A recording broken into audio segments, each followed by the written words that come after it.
আজি উপস্থিত আছোঁ কলিয়াবৰ অঞ্চলৰ এটা বিশেষ অঞ্চলত।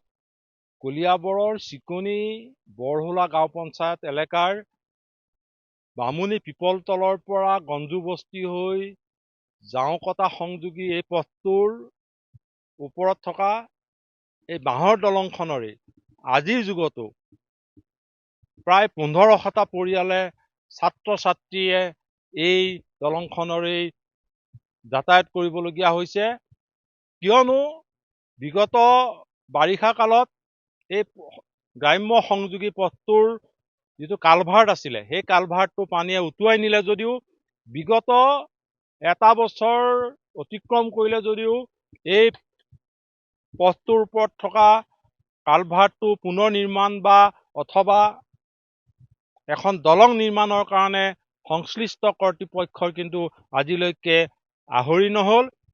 বিপদসংকুলভাৱে এই পথটোৰেই এই বৃহত্তৰ অঞ্চলটোৰ প্ৰায় 1500টা পৰিয়ালৰ সদস্যসকলে দৈনিক অহা যোৱা কৰে, ছাত্ৰ ছাত্ৰীসকলে অহা যোৱা কৰে।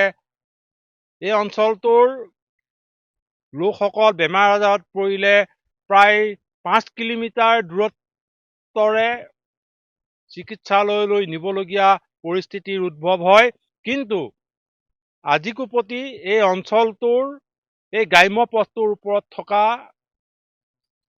এই বাঁহৰ দলংখনকে কাঠৰ দলঙলৈ ৰূপান্তৰ কৰি অথবা এই পথটোৰ সংযোগী দুই মূৰ সংযোগ কৰিবৰ কাৰণে এটা কালভাৰ্ট নিৰ্মাণ কৰি দিবৰ কাৰণে কিন্তু সংশ্লিষ্ট কোনো কৰ্তৃপক্ষৰে আহৰি নহল। আমাৰ লগত স্থানীয় কেইগৰাকীমান লোক আছে, তেওঁলোকৰ পৰা জানিম। দাদা, কেতিয়াৰ পৰা আপোনালোকৰ এই কালভাৰ্টটোৰ এনেদৰে আছে? এইটো হ'ল 1 বছৰমান হৈ গ'ল, বনোৱা নাই, ভাঙি গৈছে। খালি মানুহকেইটা আহে, চাই পেলাই গুচি যায়। খালি হ'ব হ'ব বুলি কৈ হোৱা নাই। আমাৰ বহুত দিগদাৰ হৈ আছে, ৰাস্তাটো হ'ব লাগিব আৰু এইবাৰ। আৰু এইটো বামুণীলৈকে জাওকটা, বামুণী পিপৰাতলালৈকে আৰু জাওকটালৈকে হৈছে। আৰু ইয়াৰ 1500 পৰিয়াল আছে আৰু বহুত সুবিধা হৈ আছে আমাৰ বাৰিষাও পালে। আৰু এইটো কাঠি দলং বনাইছো, তো 1 মাহ হৈছে বনোৱা। আৰু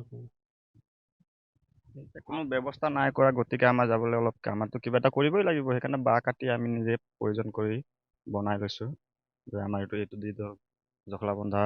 আমি কেতিয়াবা এইফালে যাওঁ জখলাবন্ধা, যাওঁতে আমাৰ সুবিধাটো যোনটো হয় আমি এইটোৱে কৰি লৈছোঁ। আৰু এতিয়া ব্যৱস্থা কোনো নাই কৰা, গতিকে নাই কৰা। আপোনালোকে কি কৰিব চৰকাৰক? সেইটোৱে জাষ্ট বনাই দিলে ভাল আছিলে। আমাৰ দলংখন অসুবিধা হৈ থাকে আৰু ৰাস্তাখনো সেয়া চাওক কি হৈ আছে। এনেদৰে দেখা গৈছে, স্থানীয় লোকে তেওঁলোকৰ প্ৰতিক্ৰিয়া ব্যক্ত কৰিলে। এই পথটোৰ লগতে পথটোৰ দুই মূৰ সংযোগী যিখন বাঁহৰ দলং, গাঁঠিৰ দম ভাঙি এইসকল ৰাইজে নিজৰ যাতায়াতৰ সুবিধাৰ কাৰণে নিজে তৈয়াৰ কৰি লৈছে যদিও সংশ্লিষ্ট কোনো এটা পঞ্চায়তে এই 1500টা পৰিয়ালৰ অহা যোৱাৰ পথ সংযোগৰ যি ব্যৱস্থা, তাৰ বাবে এই দুই পথ সংযোগী পথৰ ওপৰত এটা কালভাৰ্ট অথবা এখন কাঠৰ দলং বা পকী দলং নিৰ্মাণৰ কাৰণে আজিলৈকে আহৰি নাপালে। এই অঞ্চলটোৰ ৰাইজে প্ৰতিক্ৰিয়া ব্যক্ত কৰিছে, চৰকাৰক আহ্বান জনাইছে যে সোনকালে এই দুই মূৰ সংযোগী এই চিঙা কালভাৰ্টটোৰ ঠাইত এটা পকী কালভাৰ্ট অথবা এখন কাঠৰ দলং অথবা এখন পকী দলং হ'লেও অতি সোনকালে নিৰ্মাণ কৰি দিব লাগে।